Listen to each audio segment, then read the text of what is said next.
Hola, ¿cómo están? El día de ayer hablamos acerca de Daniel capítulo 3, Ananías, Misael y Azarías, 3 judíos que en Babilonia les cambiaron el nombre por Sadrach, Mesach y Abednego, que es un poco más enredado en cuanto a nombres, pero que a nosotros nos gusta porque así lo aprendimos en la escuela dominical, sobre todo aquellos pues que tuvieron esa oportunidad. Yo no tuve oportunidad, yo di clase de escuela dominical, pero conocí al Señor hasta los 18 años.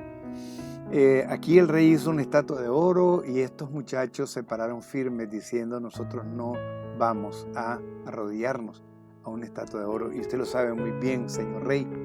Y esto presentó en ellos una valentía que resultó en la conversión, podríamos decir, de Nabucodonosor, un rey pagano. Miren todas las verdades de lo que sucedió, de lo que hablamos ayer, ¿no? De estos hombres valientes.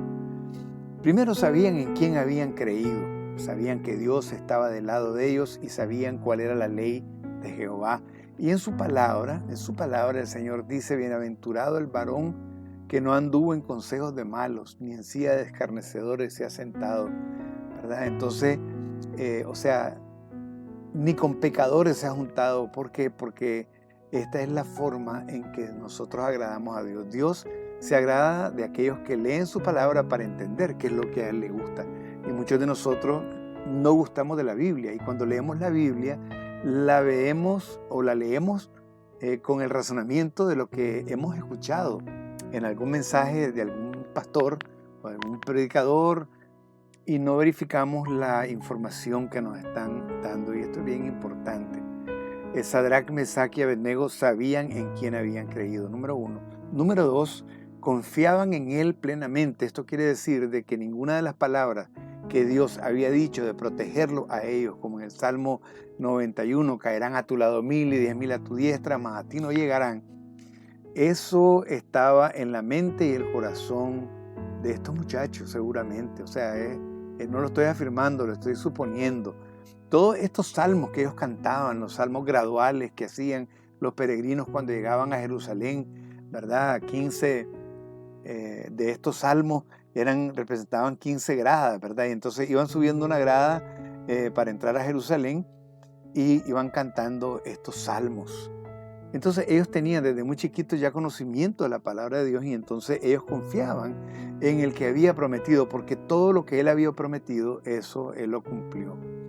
Tercero, no tenían temor de la muerte. Eso es muy importante. La muerte es un paso hacia la vida eterna. La vida eterna es eterna. Y la vida normal de nosotros es un pedacito que ni se puede ver si ponemos una línea entre la eternidad y la eternidad. Ni siquiera se puede ver. Es como ver un planeta, el planeta Neptuno, allá, lejísimo, y no lo podemos ver, solo vemos allá que medio titila. Así es la vida, es rápida, se va rapidísimo. Son 60 años o 70 años, 80 en los más robustos, dice la palabra en el capítulo 90 de Salmos. Y aún así es una vida difícil, pero la vida eterna es eterna. Estos muchachos sabían de que la eternidad estaba dispuesta para ellos y que Dios iba a recibirlos en gloria. Así que no tuvieron temor a la muerte. Cuarto, hablaron claro al rey dando testimonio de su fe en el Altísimo, en el que todo lo puede, el Todopoderoso. Lo que pasa es que a veces a Dios lo tenemos como: ¿dónde está Dios? ¿Dónde te fuiste que no te veo? ¿Por qué no te asomas? Dime por qué no hablas, oh Dios, como decía el salmista en algún momento en que su fe estaba trastabillando, ¿verdad? O si nos vamos a Lamentaciones, encontramos ahí: ay Señor, ¿por qué te fuiste? ¿Por qué nos dejaste? Pero estos muchachos hablaron claro al rey. Miren lo que le dijeron al rey Nabucodonosor: no es necesario que te respondamos sobre este asunto. He aquí nuestro Dios a quien servimos puede librarnos del horno de fuego ardiendo, y de tu mano, oh rey, nos librará. Aquí se presentan dos cosas tremendas. Una es el horno de fuego que representa al infierno. Y dos es el rey, que es un ser humano que también quiere hacer daño. Normalmente nosotros nos hacen daño a algunas personas. intencionalmente, y porque no les gustamos, no les caemos bien. Pero aquí se representan el hombre y el infierno. Pero el infierno no es para nosotros. Sadrach, Mesach y Abednego fueron echados en el lago de fuego, no, en el horno de fuego ardiendo 7 veces más fuerte, y Dios los libró. Sepa, mi querido rey, de que no vamos a discutir de este asunto. Aunque usted nos mate o nos quiera matar, y aunque el Señor Dios Todopoderoso no nos proteja y nos quememos al final, entonces no vamos a desobedecer de todas maneras lo que Él nos ha dado, que es nuestra fe, y es lo único que tenemos. Y la única esperanza que había en ellos si eran cautivos en Babilonia. Y Jeremías había profetizado que iban a estar 70 años. También Isaías había profetizado 70 años en el exilio.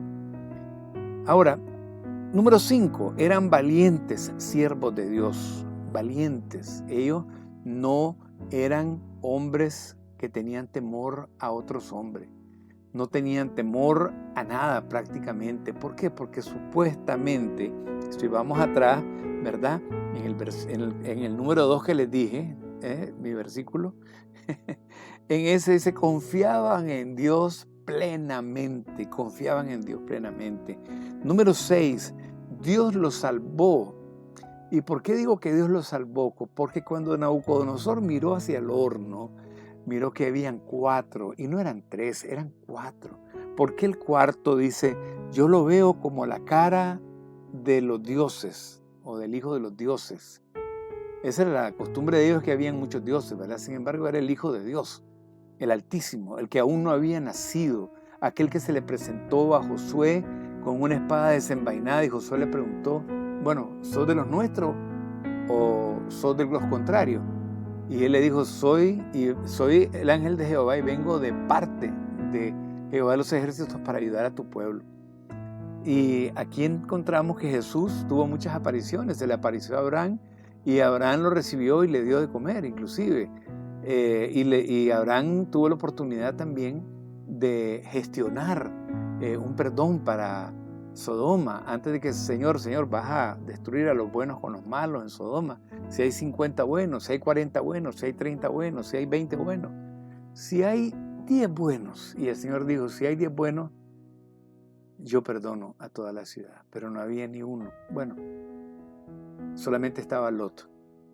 Así que era algo difícil, ¿no? Pero Dios estaba ahí salvando a Sadrach, Mesach y Abednego. En medio de ellos estaba Jesucristo, el que luego se encarnó en María, una virgen de Nazaret, y nació por obra y gracia del Espíritu Santo.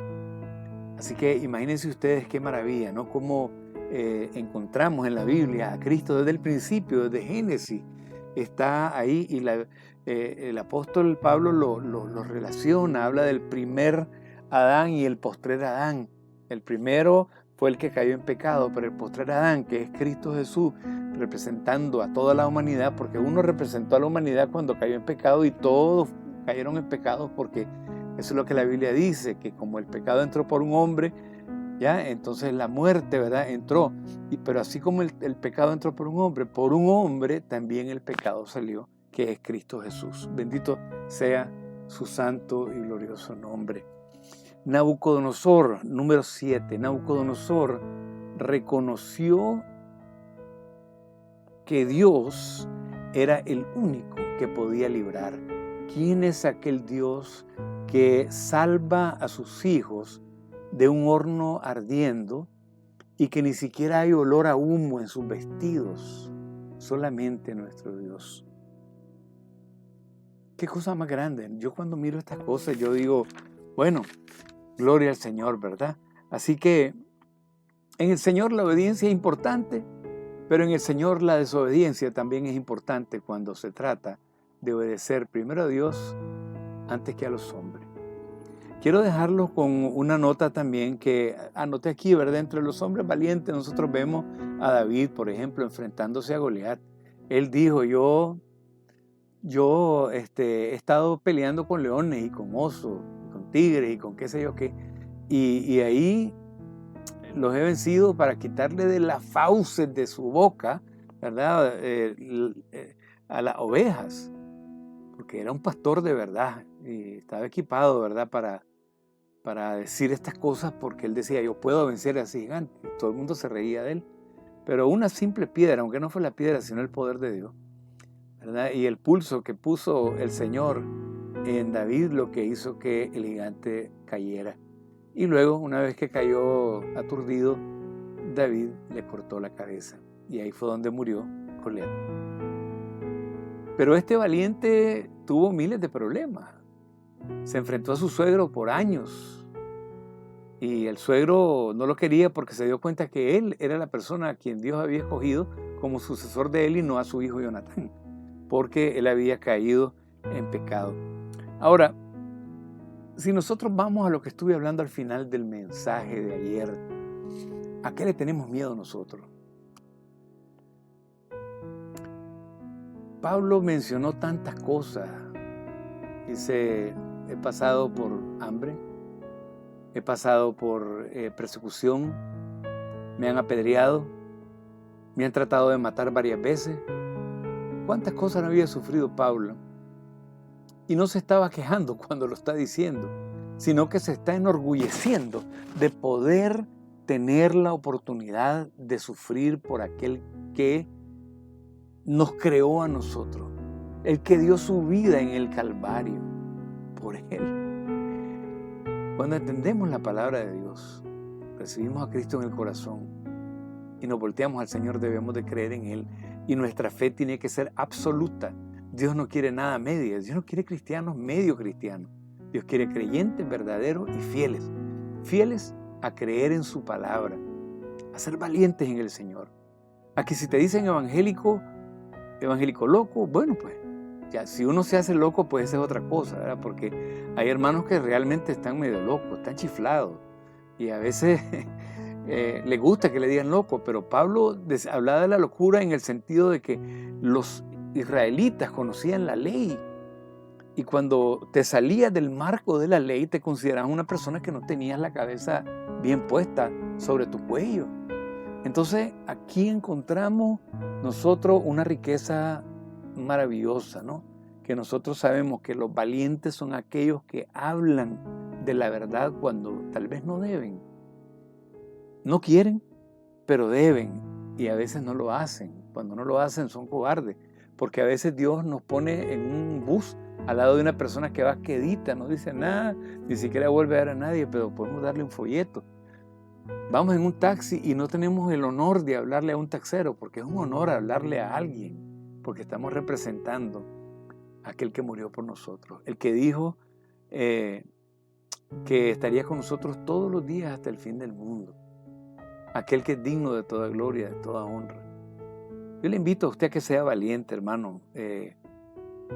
No le digo que usted debe hacer lo que no quiere, pero tiene que esforzarse.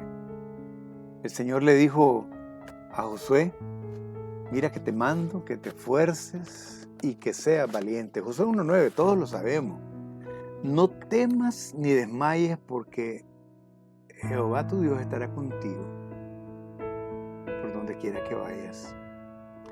Josué no tuvo otra opción o no encontraba otras palabras que decir, sino mi casa, o dijo yo y mi casa, porque siempre en la Escritura sale así, ¿verdad? Yo y mi casa serviremos al Señor. Yo no sé ustedes, pero yo y mi casa serviremos al Señor.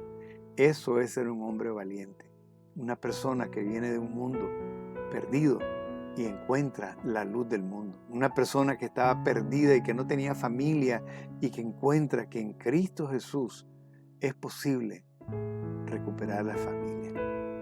Hay muchas cosas que quisiera hablar, pero el tiempo se me ha ido. Les doy las gracias por su tiempo, por aquellos que llegan hasta este momento, hasta el final de este mensaje para digerirlo. Escuche lo que Dios está hablando a la iglesia. Cristo viene pronto. Que Dios le bendiga.